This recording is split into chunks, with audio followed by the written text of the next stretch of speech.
लंबाई गति का मापन। दीपा एक जिज्ञासु बालिका थी। वह 11 वर्ष की थी।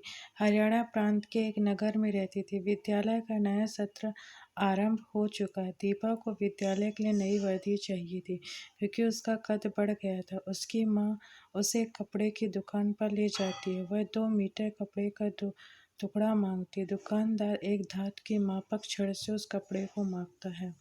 उसके बाद दर्जी लचीले मापन फीते से दीपा की वर्दी को माप लेता है। उसकी माँ दर्जी से कहती है कि वर्दी की लंबाई 4 अंगुली अधिक रखें। क्या फीता और छड़ उस पैमाने के समान है जो मेरी बड़ी बहन के ज्यामिति बॉक्स में है? 4 अंगुल से माँ का क्या तात्पर्य है? दीपा अपने अनुभव और विद्यालय के मित्रों अनिदेश, हरदीप, पद्मा और तस्मीन के साथ साझा करती है। इससे उनके बीच चर्चा आरंभ हो जाती है। हरदीप कहता है कि मैंने अपनी दीदी माँ को अपने हाथ की लंबाई से कपड़ा मापते हुए देखा है।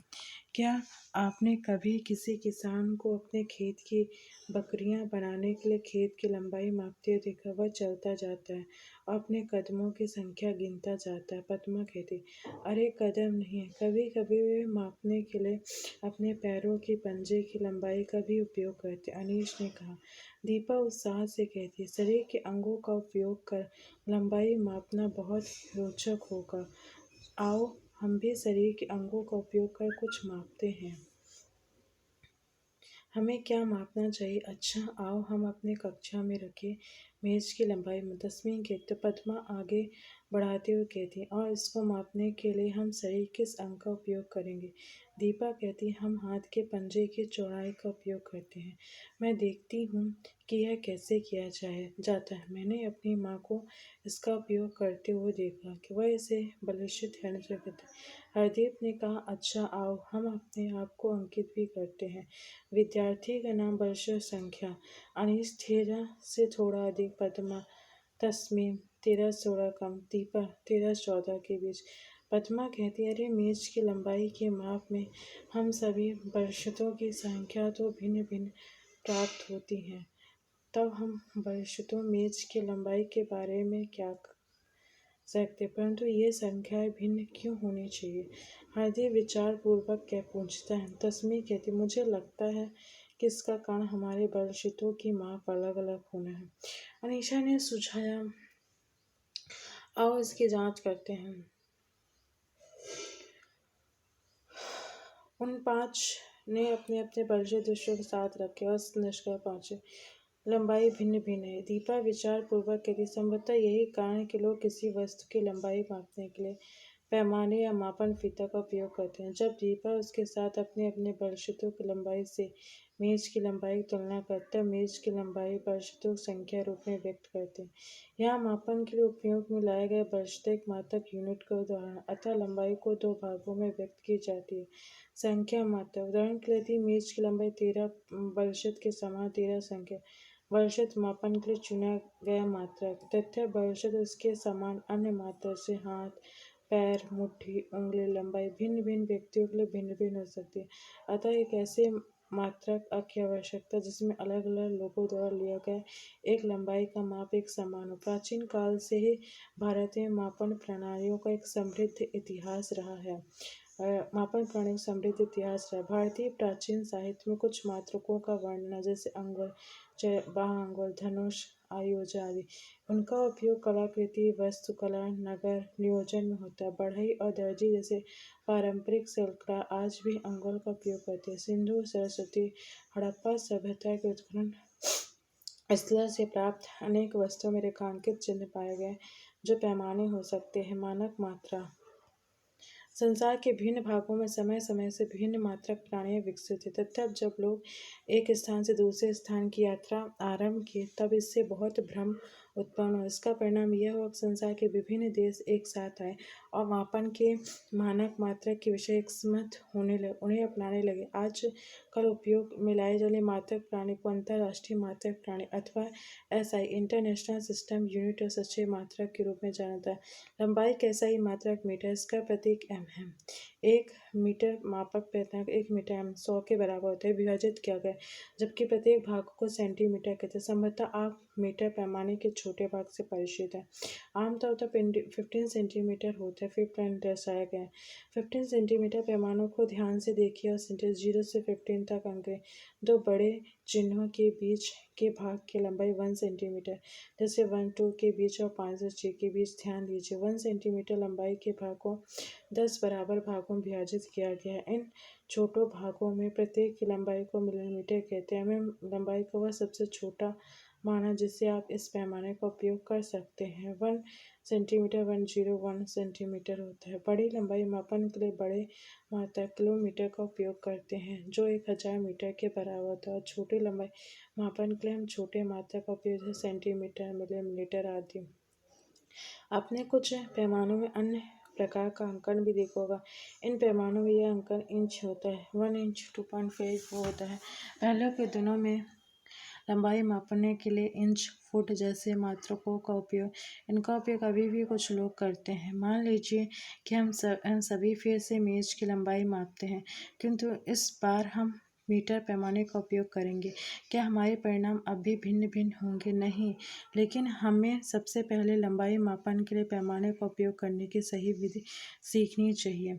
लंबाई मापने की सही विधि। किसी वस्तु की लंबाई मापने के लिए हमें एक उपयुक्त पैमाने की आवश्यकता होती है। उदाहरण के लिए, यदि आपको अपनी पेंसिल की लंबाई मापनी है तो आप 15 सेंटीमीटर पैमाने का उपयोग कर सकते हैं। इस प्रकार किसी कक्षा की ऊंचाई मापने के लिए मीटर पैमाना मापन फीते की आवश्यकता पड़ सकती है। किसी वृक्ष की तने की मोटाई अथवा अपने छाती के माप के लिए आप सीधे तौर पर मीटर के पैमाने का उपयोग नहीं कर सकते हैं। ऐसे मापों के लिए दर्जी के फीते जैसे लचीला मापन फीता अधिक उपयुक्त है। लंबाई का मापन करते समय हमें कुछ सावधानी बरतने की आवश्यकता होती है। पैमानों को रखने की सही विधि। पैमानों को बस संपर्क में अंदर जैसे कि विद्युत फैलना सही है गलत। पैमानों को पढ़ते समय आँख की स्थिति सही है।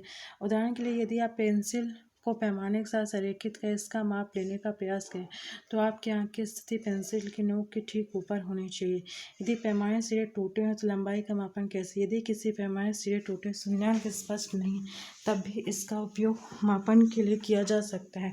ऐसे पैमाने के लिए किसी अन्य पूर्णांक जैसे 1 सेंटीमीटर अर्जित कर सकते हैं। इसके उपरांत आपको दूसरे सिरे के पाठ्यांक से इस पूर्ण पाठ्यांक को घटाना चाहिए। उदाहरण के लिए 5.68 सेंटीमीटर। दूरदृष्टि विद्यार्थी लंबाई का मापन कैसे करते हैं? ये ऊपरी अंकन बिंदु वाले पैमाने का उपयोग करते हैं। वस्तु व वस्तु की लंबाई लिखते समय मात्रक लिखना ना भूलें, अतः आपके परिणाम 2 भाग होंगे, एक भाग अंक और दूसरा भाग मापन का मात्रक। आखिरी कक्षा में आपके कुछ मित्रों में उन्हीं वस्तुओं की लंबाई मापी होगी जिनका मापन आपने किया होगा। आपके द्वारा मापी गई किसी वस्तु की लंबाई की तुलना अपने मित्रों द्वारा मापी गई उस वस्तु की लंबाई से करें। क्या मापी गई लंबाई समान है या थोड़ी भिन्न है? यदि समान नहीं है तो भिन्न संभावित कारणों पर चर्चा करें। किसी वक्र रेखा की लंबाई मापना। अनीशा उसके माता पिता ने घर में उत्सव के अवसर पर सजावट के लिए विद्युत बल्बों की लगाई, जैसे 5 उन्होंने लड़ी की आवश्यक लंबाई का मापन किया। वक्र रेखा की स्थिति में लचीले मापन फीते या धागे का उपयोग कर मापन किया जा सकता है, जैसे चित्र 5.8 में प्रदर्शित किया। इसके बाद धागे को सीधा किया जा सकता है और मीटर पैमाने का उपयोग कर उसकी लंबाई को मापा जा सकता है। स्थिति का निर्धारण। एक दिन शिक्षिका ने अपने विद्यार्थियों को सूचित किया कि उन्होंने 2 दिन पश्चात पास के एक उद्यान में शैक्षिक भ्रमण की योजना बनाई। शिक्षिका विद्यार्थियों से प्रातःकाल सीधे वहां पहुंचने के लिए कहती हैं। दीपा उसके मित्र चर्चा करने लगते हैं कि उद्यान उनके विद्यालय की तुलना में पास होगा या दूर। तस्मी और पद्मा कहती हैं उद्यान पास में होगा। दीपा अनीश को लगता है कि विद्यालय पास में होगा। हरदीप सोचता है कि दोनों लगभग बराबर दूरी पर। बस स्टैंड, विद्यालय, दीपा का घर, अनीश का घर, हरदीप का घर, तस्मीन का घर, पद्मा का घर, उद्यान। आप क्या सोचते हैं कौन सही है? सभी सही हैं। तब उनका प्रेक्षण भिन्न भिन्न क्यों? क्योंकि वे विद्यालय और उद्यान की दूरी का अनुमान अपने अपने घरों से करें। इसके विपरीत यदि उन्होंने एक वस्तु एक स्थान जैसे बस स्टैंड से दूरी के बारे में सोचा होता तो उनका प्रेक्षण समान होता। किसी वस्तु की दूरी का निर्धारण किसी नियत या बिंदु के सापेक्ष किया जाता है। इस बिंदु का संदर्भ बिंदु कहते हैं। कुछ दिन पश्चात हरदेव उत्साहपूर्वक अपने मित्रों से कहता, आओ हम सभी खेल के मैदान में चलते हैं। खेल शिक्षिका कहती है, हम खेल के दिवस के लिए चूना पाउडर से रेखाएं खींचकर कबड्डी को कोर्ट बनाएं, उनकी सहायता करें।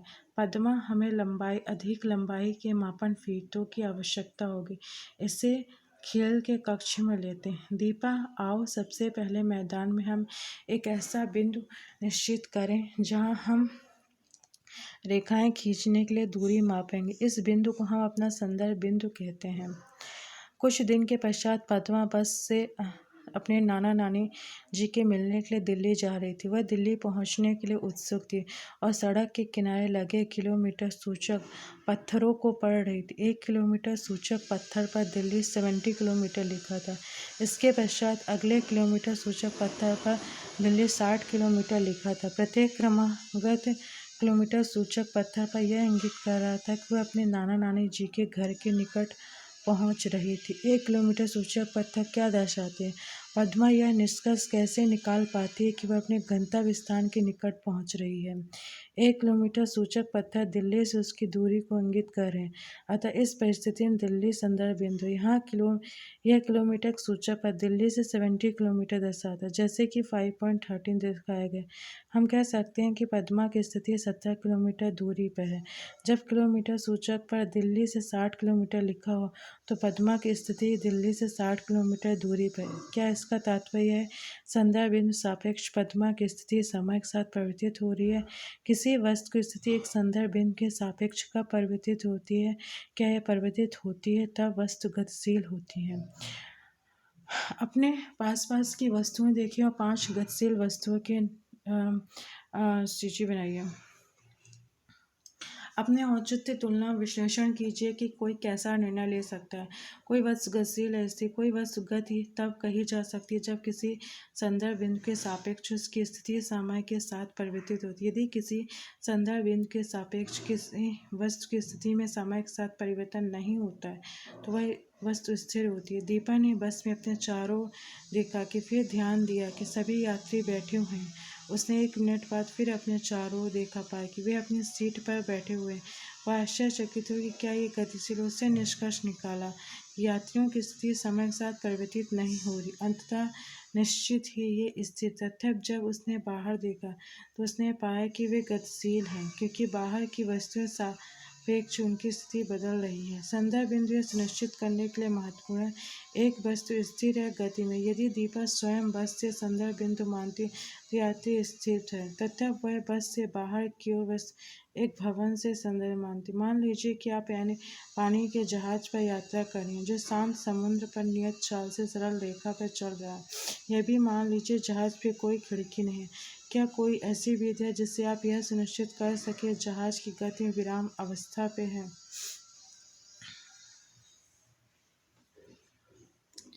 एक रबड़ लीजिए और निश्चित ऊंचाई पर उसे छोड़ दीजिए। उसकी गति का अवलोकन कीजिए। क्या रबड़ एक सरल रेखा की अनुदिश गति करती है? जब एक संतरा पेड़ से गिरता है तो वह सरल रेखा में गति करता है। क्या आपने गणतंत्र दिवस परेड देखी है? परेड के समय विद्यार्थियों द्वारा प्रस्तुत मार्च पास्ट का स्मरण कीजिए। क्या वह सरल रेखा पर चलते हैं? जब एक भारी बॉक्स ढकेला जाता है तो वह भी सीधा रेखा के अनुदिश कर सकता है। जब कोई वस्तु सरल रेखा के अनुदिश गति करती है तो उसकी गति को सरल रेखी गति। अपने चारों परिवेश से इसी प्रकार की गति की पहचान कीजिए। सरल रेखी गति। परंतु क्या वस्तुएं हमेशा सरल रेखा के अनुदिश ही गति करती है? आपने झूला और घूमने वाले हिंडोल झूलने का आनंद लिया हुआ। क्या एक गति के प्रकार सरल रेखी गति है?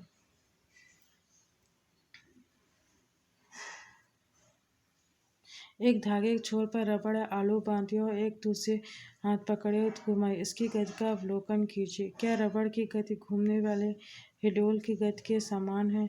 जब कोई वस्तु वृत्तीय पथ के अनुदिश गति करती है तो उसकी गति वृत्तीय गति कहलाती है। एक धागे के छोर पर रबड़ या आलू बांध, धागे का दूसरा छोर पकड़कर रबड़ को अपने हाथ और सिरे पर रखें। दूसरे हाथ का उपयोग करते हुए धीरे से रबड़ की एक जाइए और फिर छोड़ दीजिए।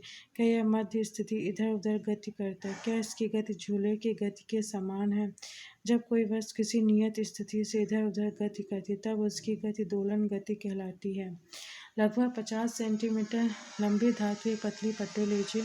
इसका एक छोर मेज पर दबा दीजिए। अब इसे दबाने के लिए कुछ पुस्तकों या ईंट का उपयोग कर सकते। पट्टी दूसरे छोर को थोड़ा दबाइए और फिर छोड़िए। पट्टी के इस छोर की गति का अवलोकन कीजिए। क्या ये ऊपर नीचे गति करती है? दोलन गति का उदाहरण है।